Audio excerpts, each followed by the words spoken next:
Elle avait un air un peu bizarre. Elle était en train de rire à tout moment. Mais je me disais, mais bon, je l'ai trouvée un peu bizarre. J'ai dit, mais comment est-ce qu'une maman comme elle, comme ça, tout ce qu'elle dit n'est pas cohérent, quoi. Ce n'est pas cohérent, en fait. À son âge, comment elle peut... Il n'y a rien de sérieux en elle. Mais bien aimé, je vous garantis quelque chose. Il ne faut plus jamais juger quelqu'un par sa première impression. Car vous risquez de commettre une erreur très grave. Au fur et à mesure que le temps passait, on parlait avec l'homme de Dieu et la femme s'est mise à parler. De plus en plus elle parlait.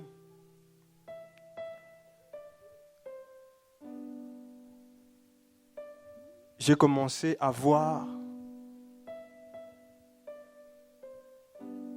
le sérieux avec lequel elle marchait avec Dieu. Elle a dit quelque chose. Et elle a dit quelque chose de très important. Mais avant de dire cela, elle a dit, je suis dans le ministère de la prophétie. Je travaille dans le ministère de la prophétie. C'est une Américaine, la dame. Et elle a dit ceci. Bien de fois, Dieu nous apprend à keep our mouth shut.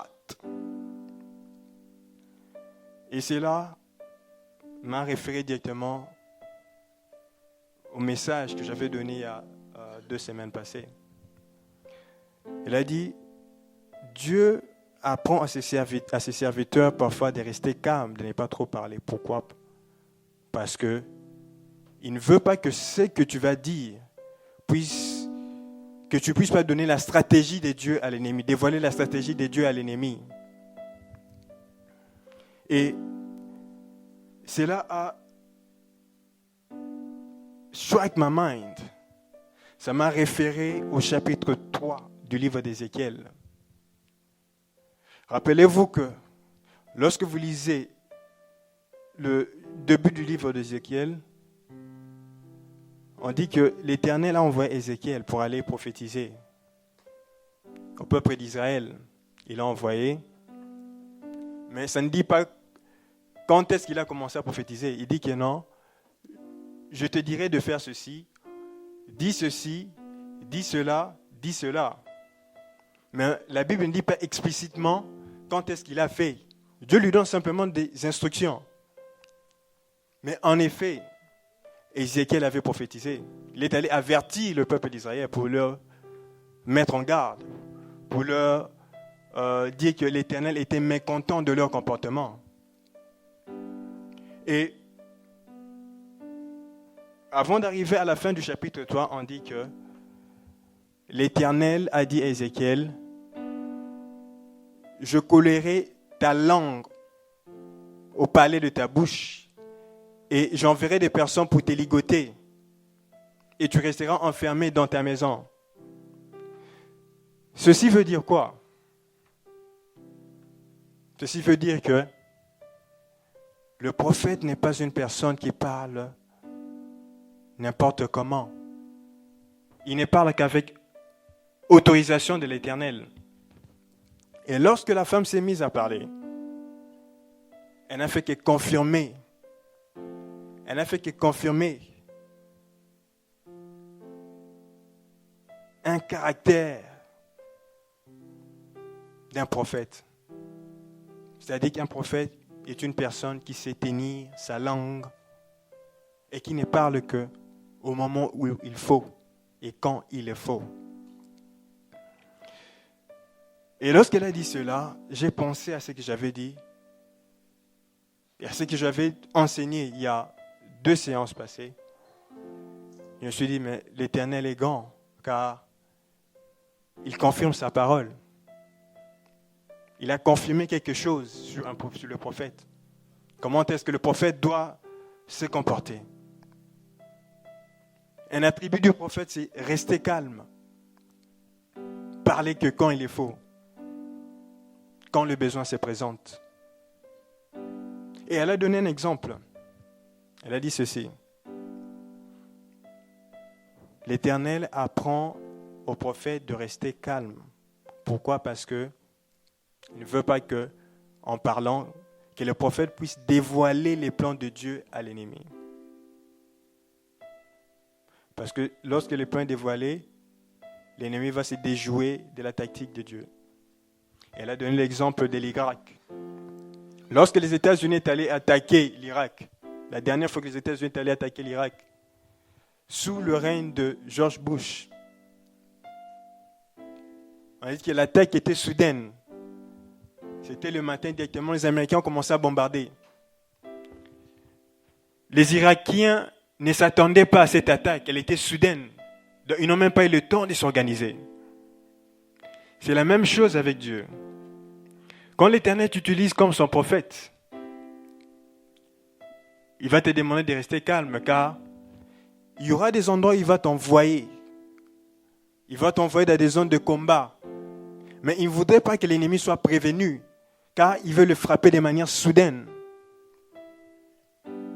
Voilà pourquoi il est important, crucial pour un prophète de savoir rester calme. Ça, c'est l'une des raisons pour laquelle l'Éternel veut que un prophète puisse être une personne qui sache garder sa langue. Il y a une autre raison,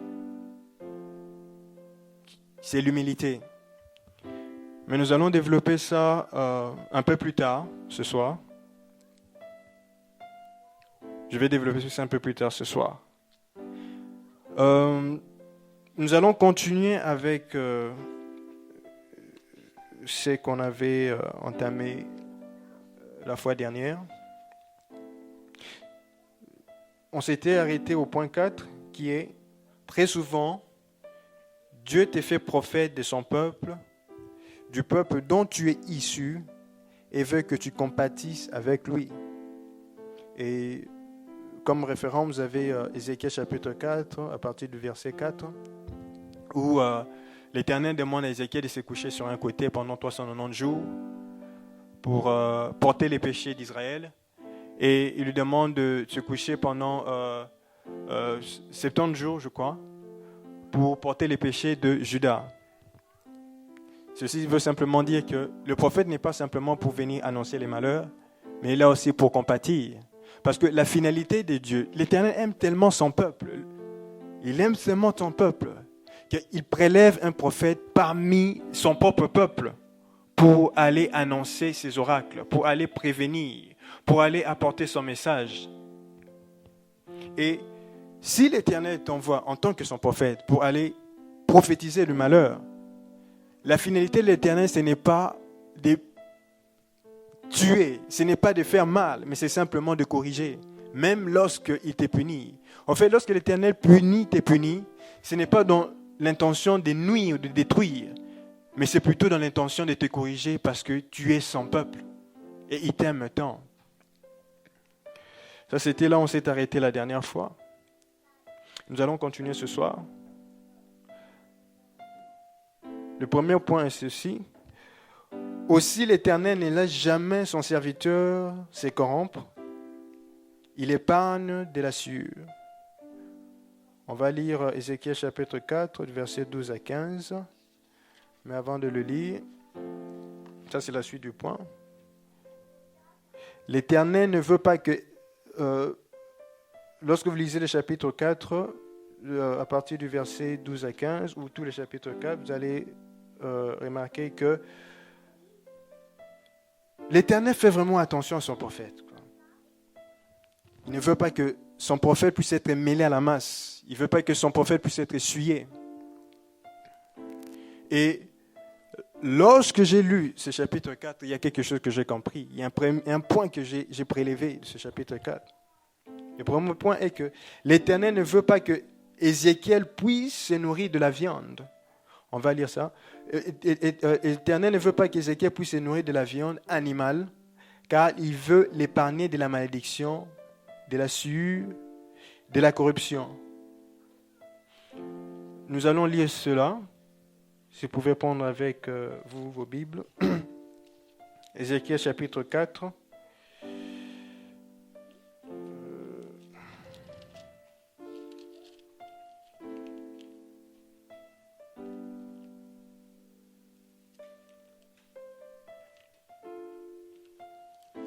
avez trouvé, dites Amen.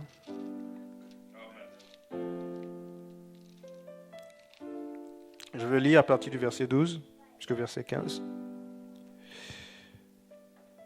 L'Éternel dit à Ézéchiel ceci. Tu prendras ta nourriture sous forme de galettes d'orge que tu cuiras devant tout le monde sur un feu alimenté avec des excréments humains. Et l'Éternel ajouta, c'est ainsi que les Israélites mangeront leur pain impur au milieu des nations où je les chasserai. Je m'écriai, ah Seigneur éternel, depuis mon enfance jusqu'à ce jour, je ne me suis jamais souillé en mangeant d'une bête crevée ou déchirée par un fauve, et aucune viande impure n'a pénétré dans ma bouche. Alors l'Éternel me dit, je te concède de remplacer les excréments humains par de la bouse de vache pour faire cuire ta nourriture. Je vais revenir un peu plus haut. Il dit ceci. Tu prendras ta nourriture sous forme de galettes d'orge que tu cuiras devant tout le monde sur le feu alimenté avec des excréments humains. Et l'Éternel ajouta, c'est ainsi que les Israélites mangeront leur pain impur au milieu des nations où je les chasserai. Je m'écriai, ah Seigneur, Éternel, depuis mon enfance jusqu'en ce jour, je ne me suis jamais souillé en mangeant d'une bête crevée ou déchirée par un fauve. Vous allez vous poser la question de savoir pourquoi est-ce que Dieu demande à Ézéchiel de se nourrir simplement du blé, de l'orge, et tout ce qu'il mange n'a rien d'animal. Ce n'est pas de la chair animale. Tout ce qu'il mange ne contient pas du sang. Quand vous allez dans Roi, lorsque l'Éternel a envoyé Élisée pour aller prononcer la sécheresse, prononcer la malédiction, et il lui a demandé de manger certaines histoires.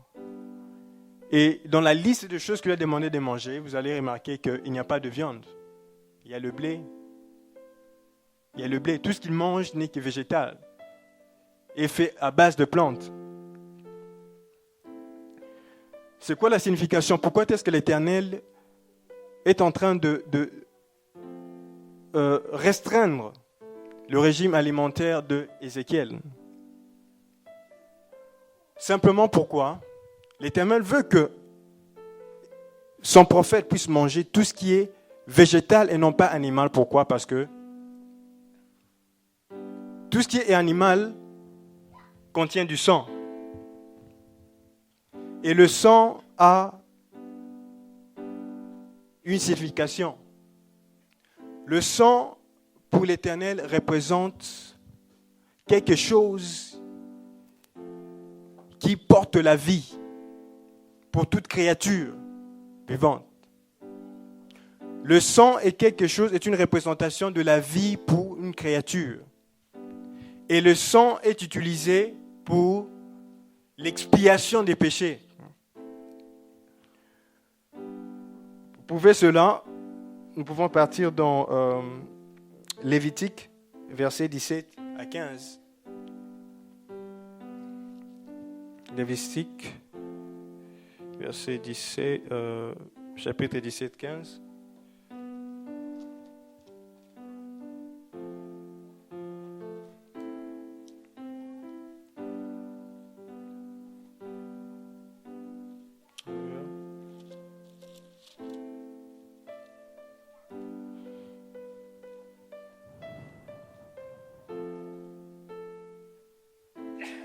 Je vais commencer un peu plus haut, à partir du verset 10, Lévitique 17, 10. Je me retournai contre tout Israélite ou étranger résidant au milieu d'eux qui consommera du sang. Et je le retrancherai de son peuple, car le sang, c'est la vie de toute une créature. Et moi, je voulais demander afin qu'il serve à accomplir sur l'autel le rite d'expiation pour votre vie. En effet, c'est parce qu'il représente la vie que le sang sert d'expiation. C'est pourquoi j'ai dit aux Israélites, aucun de vous ne doit manger du sang, et l'étranger qui réside au milieu de vous n'en mangera pas non plus. Lorsqu'un Israélite ou un étranger installé parmi vous aura pris à la chasse un animal ou un oiseau qu'on a le droit de manger, il en fera couler le sang sur le sol et le recouvrira de terre. Car la vie de toute créature, tant qu'elle est vivante, c'est son sang. C'est pourquoi j'ai dit aux Israélites, vous ne mangerez le sang d'aucune créature, car son sang, c'est sa vie. Quiconque en mangera sera exclu du peuple de Dieu. Amen. Nous revenons à Ézéchiel. L'Éternel insiste. Il donne une ordonnance, il donne une direction à Ézéchiel. Il dit, tu mangeras du blé, de l'orge et un tsoron. Mais tout ce qu'il demande de manger ne contient pas de sang. C'est quoi la raison pour laquelle il demande à Ézéchiel de manger ainsi? Parce que il veut que Ézéchiel soit une personne à part. En demandant ainsi à Ézéchiel de manger tout ce qui est végétal, il veut qu'Ézéchiel puisse être sanctifié. Rappelez-vous et souvenez-vous toujours de ceci. Pour que l'Éternel puisse t'utiliser comme son prophète et de manière efficace, tu dois mener une vie de sanctification. La sanctification, c'est-à-dire ne pas commettre tout ce qui est impur. La sanctification veut dire ne pas commettre la débauche. La sanctification veut dire ne pas faire comme tout le monde. Il demande à Ézéchiel de manger du blé. Il demande à Ézéchiel de manger tout ce qui est végétal, simplement parce qu'il sait que le peuple d'Israël aime manger cela. They enjoy it. Ils aiment la viande. Ils aiment tout ce qui contient du sang. En demandant à Ézéchiel de manger tout ce qui est végétal, c'est un sacrifice que l'Éternel demande à Ézéchiel. Il veut qu'il puisse se priver de quelque chose qu'il aime. Parce qu'il veut l'épargner de la souillure. Qu'il se prive de ce qu'il aime, afin qu'il puisse travailler avec lui. Qu'il se prive de ce qu'il aime, afin que sa gloire puisse se manifester de manière puissante au travers de lui. Qu'il se prive de ce qu'il aime, de tout ce qui est péché, car lui-même est un Dieu saint. Qu'il se prive de ce que le peuple d'Israël aime, parce que Ézéchiel est choisi et prélevé de la masse. Rappelez-vous ceci. L'Éternel ne pourra jamais t'utiliser. Il pourra t'utiliser. Mais l'Éternel préfère que tu puisses mener une vie de sanctification. Afin que sa puissance puisse se transparaître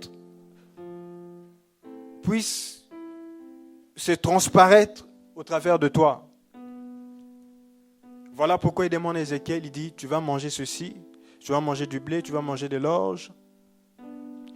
Cela aurait pu paraître comme une punition. Mais lorsque vous regardez au verset, dans Lévitique 17, vous lisez tout le chapitre 17, il dit ceci. Lorsqu'une personne mange de la viande qui contient du sang, c'est-à-dire que la personne est souillée. Alors, qu'est-ce que la personne devait faire? Il devait aller se baigner afin d'être purifié le soir. Mais l'Éternel est en train d'épargner Ézéchiel de cela. Il est en train de l'épargner de toute cette procédure. Il veut que dès le départ, qu'Ézéchiel puisse être pur, qui puisse être sain. Voilà pourquoi il lui demande de manger tout ce qui est végétal.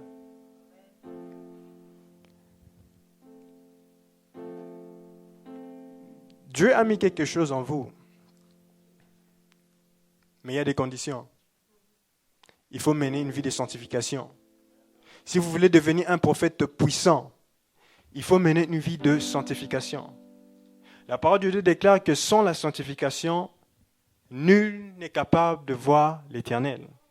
Et moi, je veux ajouter ceci.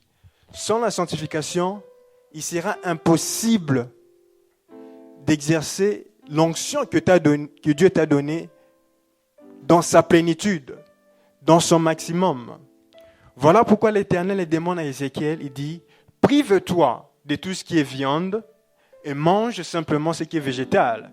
Parce que l'Éternel tentait de les préparer à une grande mission. L'Éternel tentait de les préparer à une grande prophétie.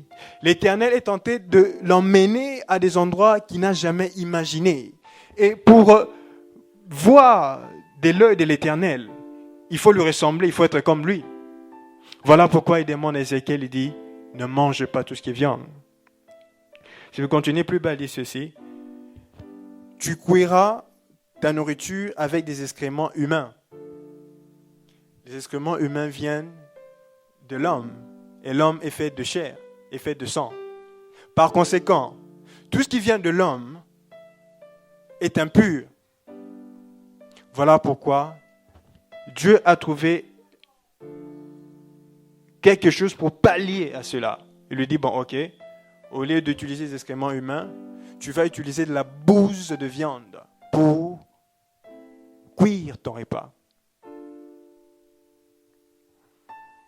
Quand vous lisez ce chapitre, vous remarquez que non, Dieu est en train de faire son nécessaire pour sauvegarder la vie de son prophète. Parce qu'il sait que le malheur va venir. Il sait que le malheur va s'abattre sur Israël. Et il ne voudrait pas que lorsqu'il va frapper son peuple de malheur, il va prononcer la malédiction, que son prophète qu'il a choisi puisse être mêlé, puisse être atteint. Car un prophète est une personne mise à part. Le prophète est une personne que l'Éternel sélectionne et qui est mise à part. Le prophète est une personne qui parle en faveur de l'Éternel. Le prophète est celui qui reproduit de manière fidèle ce que l'Éternel lui demande de dire. Le prophète n'est pas une personne qui retranche. Le prophète n'est pas une personne qui ajoute. Voilà pourquoi il est important. Vous qui voulez devenir, vous voulez que l'Éternel puisse vous utiliser dans une dimension élevée. Vous voulez prophétiser pour les gens. Mais rassurez-vous d'une chose, que vous puissiez mener une vie de sanctification. Vous pouvez avoir l'onction. Il y a des dons que l'Éternel a mis en chacun d'entre nous. Mais pour que cela puisse se développer, il faudra mener une vie de sanctification. Premièrement.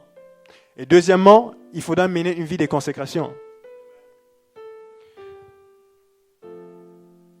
Une fois j'étais allé dans une église, il y a un pasteur qui a dit quelque chose de très intéressant.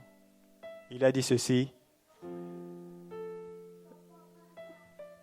Une onction sans consécration n'est pas différente du fétiche. Onction sans consécration n'est pas différent du fétiche. Pourquoi? Parce que lorsque Dieu t'établit prophète, c'est-à-dire que tu as un pouvoir, Dieu t'a investi d'un pouvoir que nous allons voir dans la suite de l'enseignement de ce soir. Et si tu ne prends pas garde, si tu ne sais pas gérer cette onction-là, tu risques de utiliser cette onction pour nuire et non pas pour faire le travail que Dieu te demande de faire. Je vais donner un exemple. Je donne l'exemple de Samson. Samson était un homme fort. Samson était puissant. Samson menait avant une vie de consécration. Samson, avec sa force,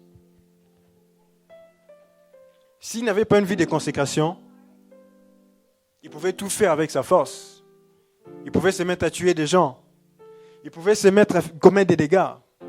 Mais Samson craignait l'Éternel. Jusqu'à ce qu'il ait rencontré Dalila. C'est là où les choses ont changé. Mais Samson était une personne qui était consacrée. Il était établi juge. Samson n'utilisait pas sa force pour des fins vaines, si ce n'était pour aller combattre les ennemis. Très souvent, Samson utilisait sa force, c'était pour aller combattre les ennemis. Il ne se battait pas contre le peuple d'Israël. Voilà pourquoi je dis ceci. Une onction sans consécration est semblable au fétiche parce qu'elle devient non contrôlée. C'est comme des militaires non contrôlés. Une personne qui était dans l'armée et qui a été révoquée de l'armée, mais qui garde toujours son fusil. Comment est-ce que tu seras en mesure de contrôler une telle personne? C'est la même chose avec le prophète. Quand tu es prophète, tu as l'onction du prophète, qui est une onction très puissante, mais elle doit être contrôlée. Pour que cette onction puisse être contrôlée, il faudra mener une vie d'alliance. Alliance veut dire vivre en accord avec ce que Dieu te demande de faire. Quand je dis que je suis en alliance avec Yves, c'est-à-dire que nous avons signé des accords. Nous avons signé des pactes que nous ne pouvons pas enfreindre. C'est la même chose avec le prophète.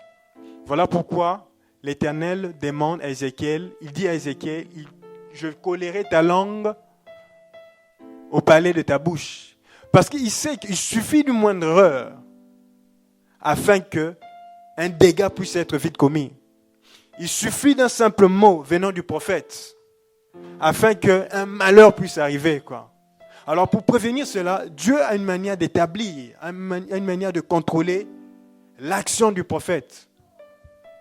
Voilà pourquoi je disais plutôt que le prophète ne parle que quand l'Éternel lui demande de parler.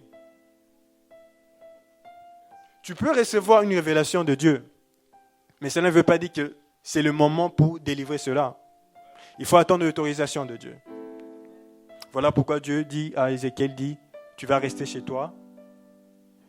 Je collerai ta langue à ton palais. Ça ne veut pas dire qu'Ézéchiel ne parlait pas. Il parlait, si vous lisez.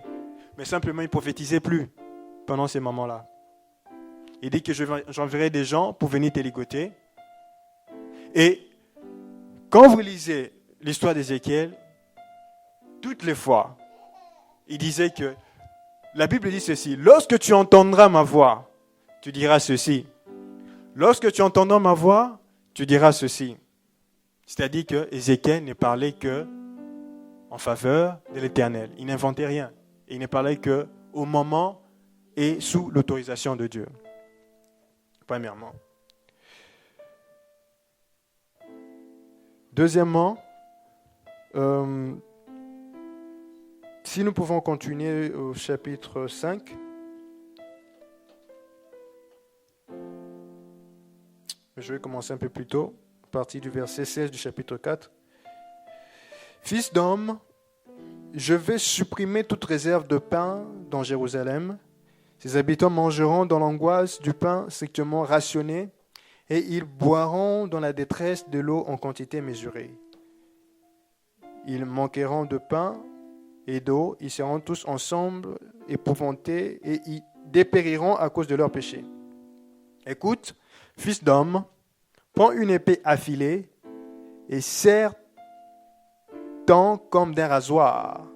Rase-toi la tête et la barbe. Prends ensuite une balance et fais plusieurs parts de poils et de cheveux que tu auras coupés. Quand le temps du siège sera révolu, tu en brûleras un tiers dans le feu au milieu de la ville. Tu prendras un second tiers et tu le frapperas de ton épée tout autour de la ville. Enfin, tu disperseras le dernier tiers au vent et moi, je les poursuivrai de mon épée. Cependant, tu prélèveras une petite quantité de ses cheveux et tu les serras dans les poches de ton manteau.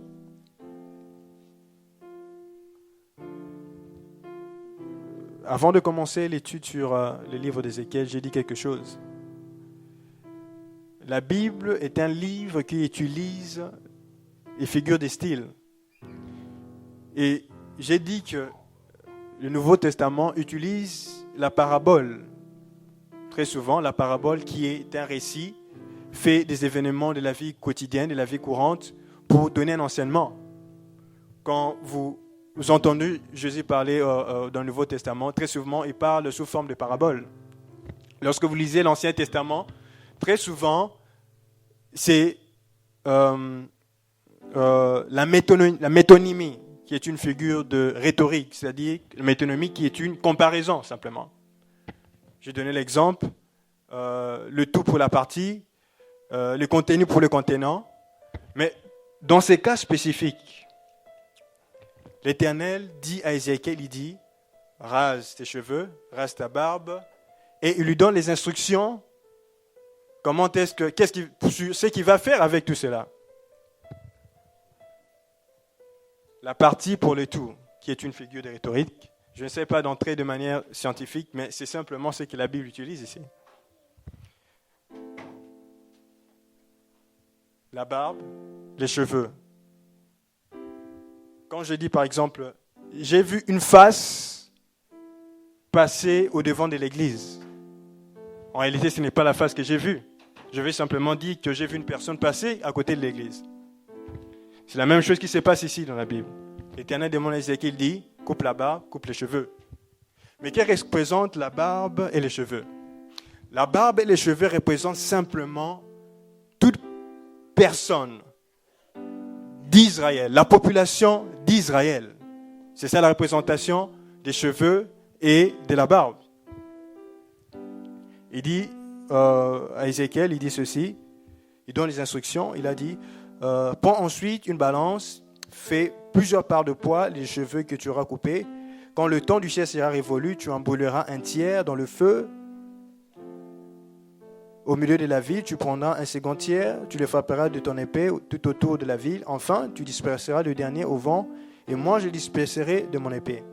Si vous allez maintenant au verset 12 du chapitre 5, ça donne l'explication de ce que cela veut dire. Je lis le verset 12, dit ceci. Un tiers des habitants de la ville mourra de la peste ou périra de faim dans vos murs. Un autre tiers tombera frappé par l'épée aux alentours de la ville. Et le dernier tiers, je les disperserai à tout vent et je les poursuivrai avec l'épée. J'avais dit l'autre fois que lorsque l'Éternel parle à son prophète, il parle de manière précise, il parle avec exactitude. Lorsque vous lisez les premiers versets du chapitre 5, l'Éternel donne l'instruction au moindre détail à Ézéchiel comment est-ce qu'il va procéder, comment est-ce qu'il va procéder à l'extermination du peuple d'Israël. Et c'est comme ça que l'Éternel parle à son prophète.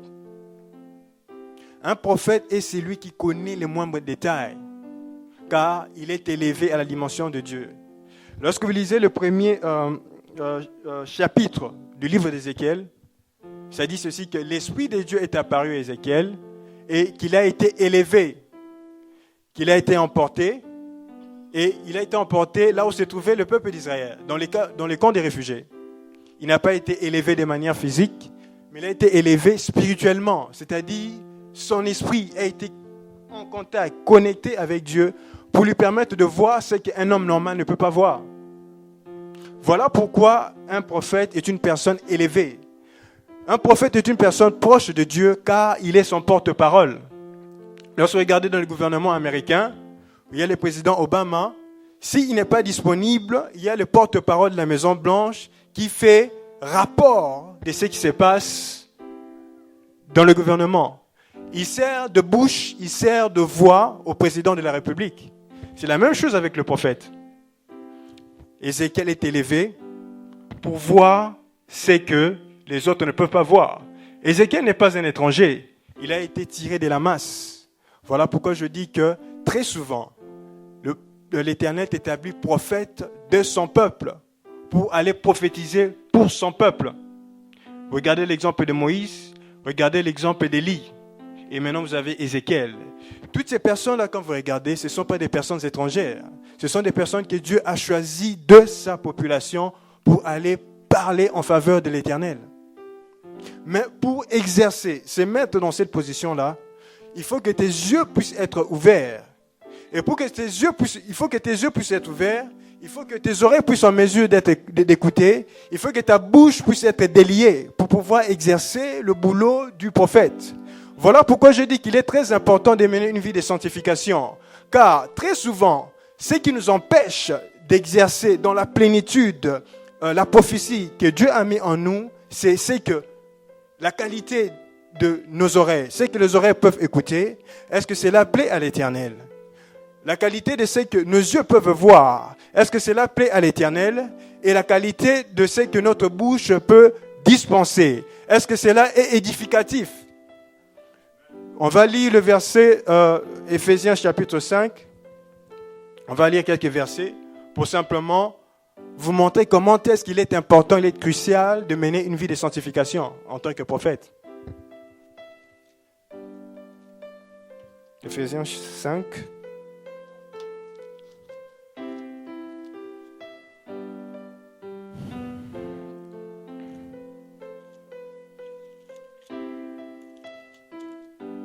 Je veux lire.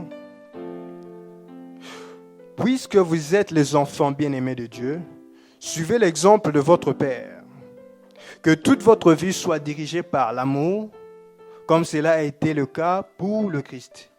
Il nous a aimés à livrer lui-même sa vie à Dieu pour nous comme une offrande et un sacrifice dont le parfum plaît à Dieu. Quant à l'immortalité et aux pratiques dégradantes, sous toutes leurs formes, et à la soif de posséder, qu'il n'en soit pas même question entre vous. Ce ne sont pas des sujets de conversation pour ceux qui appartiennent à Dieu, pas plus que les propos grossiers ou stupides et les plaisanteries équivoques. C'est inconvénient, exprimez plutôt votre reconnaissance envers Dieu, car sachez-le bien, aucun homme qui se livre à l'inconduite, à l'impureté ou à la soif de posséder, qui est en idolâtrie, n'a d'héritage dans le royaume de Dieu, le Christ. Que personne ne vous trompe par des arguments sans valeur. Ce sont des désordres qui attirent la colère de Dieu sur ceux qui refusent de lui obéir. Ne vous associez pas à ces gens-là. Autrefois, certes, vous apparteniez aux ténèbres, mais à présent, par contre, par votre union avec le Seigneur, vous appartenez à la lumière. Ne vous associez pas à ces gens-là. Autrefois, certes, vous apparteniez aux ténèbres, mais à présent, par votre union avec le Seigneur, vous appartenez à la lumière. Amen. C'est ce que je viens de dire tout à l'heure. Il est très important de mener une vie de sanctification en tant que prophète si vous voulez exercer dans ces ministères, dans la plénitude. Vous devez faire attention à ce que vos oreilles peuvent écouter. La qualité de ce que vos oreilles écoutent devient un manque dans lequel vous vivez. C'est-à-dire que vous vous privez de vivre, d'écouter tout ce que tout le monde écoute pour plaire à l'Éternel. C'est-à-dire que vous vous retranchez de la masse. Il n'est pas facile, ce n'est pas une chose facile de mener une vie de sanctification.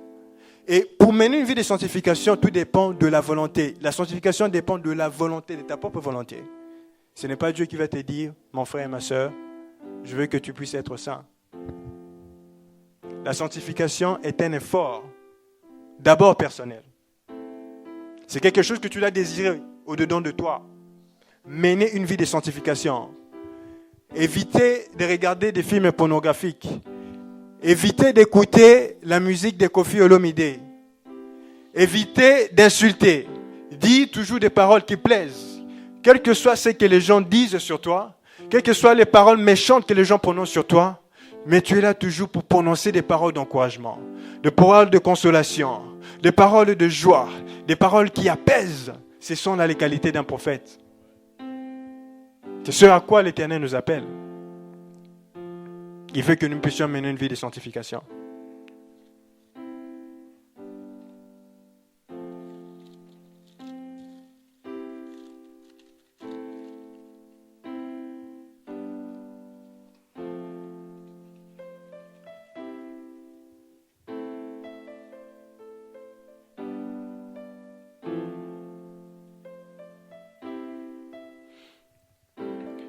Je veux revenir encore sur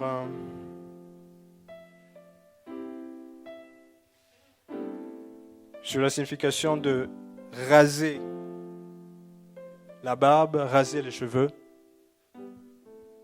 L'Éternel demande à Ézéchiel, il dit, tu vas raser les poils. Et tu vas raser ta barbe, tu vas raser tes cheveux.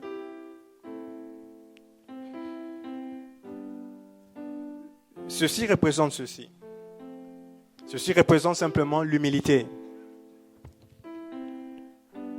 Nous avons dit parmi les attributs du prophète, un prophète est une personne qui mène une vie de sanctification. Un prophète est une personne qui sait contrôler sa langue. Mais le prophète est aussi une personne humble.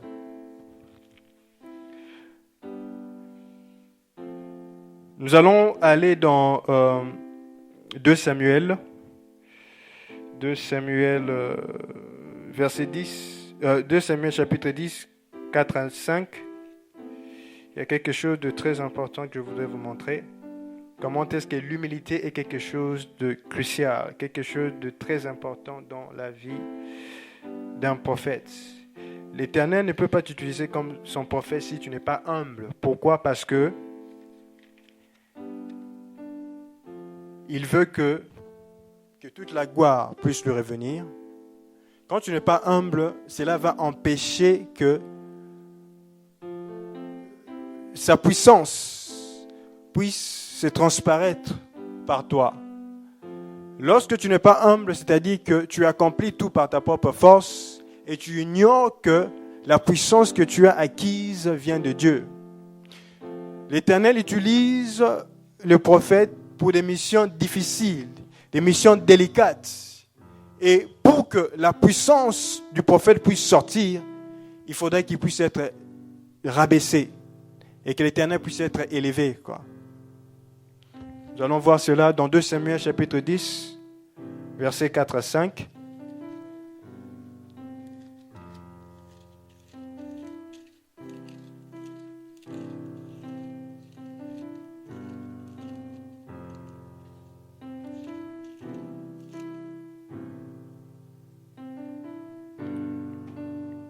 Versets 4 à 5. Alors Hanoun s'empara des ambassadeurs de David, leur fit raser la moitié de la barbe et leur fit couper les habits à mi-corps jusqu'en bas du dos. Puis il les renvoya. Ceux-ci en furent si honteux que lorsqu'on informa David de ce qui s'est passé, il envoya des messagers à leur rencontre pour leur faire dire « Restez à Jéricho jusqu'à ce que votre barbe ait repoussé. Vous reviendrez ensuite. » Amen. Je disais que le fait de couper la barbe et les cheveux est symbolique de l'humilité. Nous venons de lire dans 2 Samuel, pour ceux qui connaissent l'histoire, il y avait le roi des Ammonites qui était décédé et il y a son fils Hanoun qui avait pris le règne, qui a pris la relève. Alors, par marque de compassion, David a envoyer ses ambassadeurs pour aller présenter ses condoléances à Hanoun qui a pris le règne du royaume des Ammonites. Et malheureusement, cela a été mal compris. Hanoun a pensé que cela était simplement une moquerie venant de David. Car il y a ses serviteurs qui sont venus mal lui apporter l'information. Ils ont dit que non. Mais Seigneur, est-ce que tu penses que c'est vraiment une marque de compassion? C'est par marque de compassion que David envoie ses serviteurs vers toi. Et il dit, mais je ne pense pas que c'est une marque de compassion, c'est simplement pour venir se moquer de toi. Alors ce qui s'est passé, c'est que Hanoun a demandé à ce qu'on puisse arrêter les ambassadeurs de David. Et pour les humilier, qu'est-ce qu'il a demandé? Il a demandé à ce qu'on puisse leur couper la barbe, il a déchiré leurs vêtements. Tellement que couper la barbe, déchirer les vêtements est une marque d'humiliation. David dit à ses ambassadeurs de rester un peu loin, parce qu'il ne veut pas qu'il puisse être un sujet de raillerie quand ils vont revenir au pays. Il leur demande de rester à Jéricho jusqu'à ce que la barbe puisse pousser. C'est la même chose avec le prophète. L'Éternel que nous servons est un Dieu jaloux. Et toutes les fois qu'il va travailler avec toi, il va te demander à ce que tu puisses être humble. Bien souvent, et actuellement, ce qui se passe, c'est que de plus en plus, on voit des prophètes. On refuse pas qu'il est prophète de Dieu, mais va chercher à tout prix à montrer qu'il est prophète de Dieu. Et c'est quelque chose que l'Éternel n'aime pas. Il suffit d'un moindre problème, il va te dire ceci: ne sais-tu pas que je suis le prophète de Dieu? Ne sais-tu pas que non, moi je suis prophète? Ne sais-tu pas que moi je suis serviteur de l'Éternel? Mais on voit ici dans Ézéchiel, Dieu qui dit à Ézéchiel, dit: tu vas raser ta barbe, tu vas raser tes cheveux. Il sait qu'il va l'utiliser pour une grande mission. Mais en même temps, il ne veut pas que Ézéchiel puisse trop se prendre la tête. Parce qu'il est oint, parce qu'il a une puissance, parce qu'il a été sélectionné, il a été pris de la foule, il a été mis à part. Il ne voulait pas que cela puisse créer de l'orgueil dans son prophète. Voilà pourquoi il lui demande de couper ses cheveux, lui demande de couper sa barbe. Ça, c'est encore notre attribut d'un prophète. Savoir tenir sa langue, être à l'écoute de l'Éternel, avoir la vision de Dieu et être humble. Ce sont les choses que l'Éternel demande de nous en tant que prophète pour pouvoir exercer dans la plénitude. Parce qu'il y aura des moments où Dieu va t'appeler à faire des choses inimaginables qui vont étonner des gens. Les gens seront là, waouh, est-ce que c'est toi qui as fait ça? Waouh, comment est-ce que tu as pu faire cela? Mais si tu n'as pas l'humilité, cela ne sera que vain. Cela ne sera simplement que pour ta propre gloire. Voilà pourquoi Ézéchiel est en train de passer au brisement. L'Éternel est en train de briser Ézéchiel. Il est en train de le briser de tout orgueil. Il est en train de le briser de toute vanité. Il est en train de le briser de tout ce qui est, comment je peux dire, honneur humain. C'est ce que l'Éternel est en train d'accomplir avec Ézéchiel.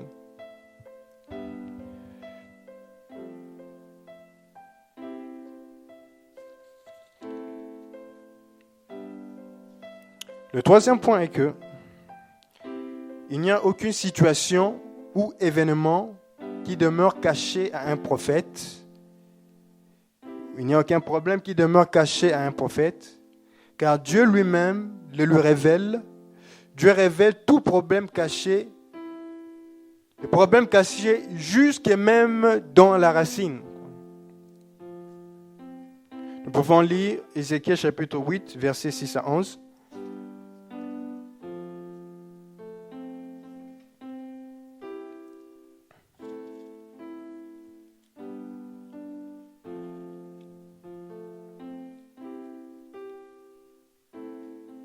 Ézéchiel chapitre 8, 6 à 11.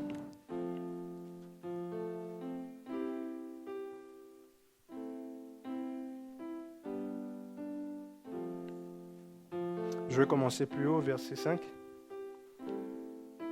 Et il me dit: Fils d'homme, lève les yeux du côté du nord. Je levai les yeux du côté du nord, et voici qu'au bord de la porte de l'autel, cette statue de provocation s'est dressée dans l'entrée. Je vais, pour que vous puissiez comprendre ce qui se passe, je vais commencer au verset 1er.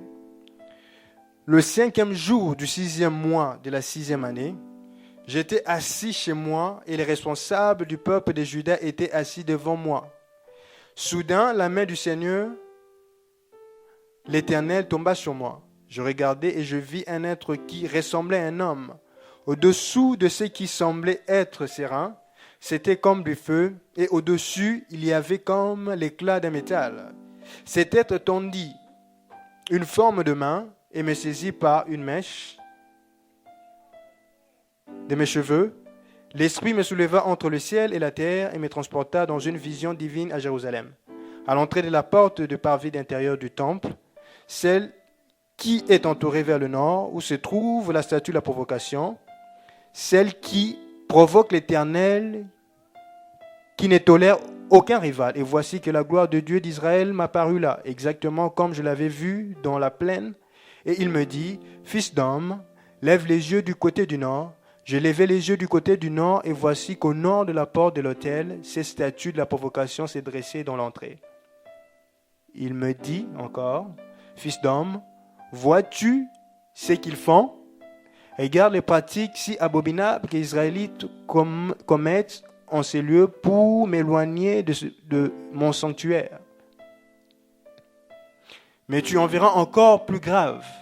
Puis il me conduisit à l'entrée du parvis, et je vis qu'il y avait un trou dans le mur. Et il me dit, fils d'homme, perce la muraille. Je la perçai, et une porte apparut. Fils d'homme, perce la muraille. Je la perçai, et une porte apparut. Fils d'homme, perce la muraille. Je la perçai, et une porte apparut. Entre et regarde les horreurs abominables qui commettent ici. J'entrai et je regardai, et voici que je vis dessiner sur la paroi tout autour toutes sortes de représentations, reptiles, des bêtes, and so on. Mais ce qui m'intéresse, c'est que à partir du verset 7, puis il me conduisit à l'entrée du parvis, et je vis qu'il y avait un trou dans le mur. Il me dit, fils d'homme, perce la muraille. Je la perçai, et une porte apparut, et il me dit, entre et regarde. Fils d'homme, perce la muraille, et j'aperçus un trou.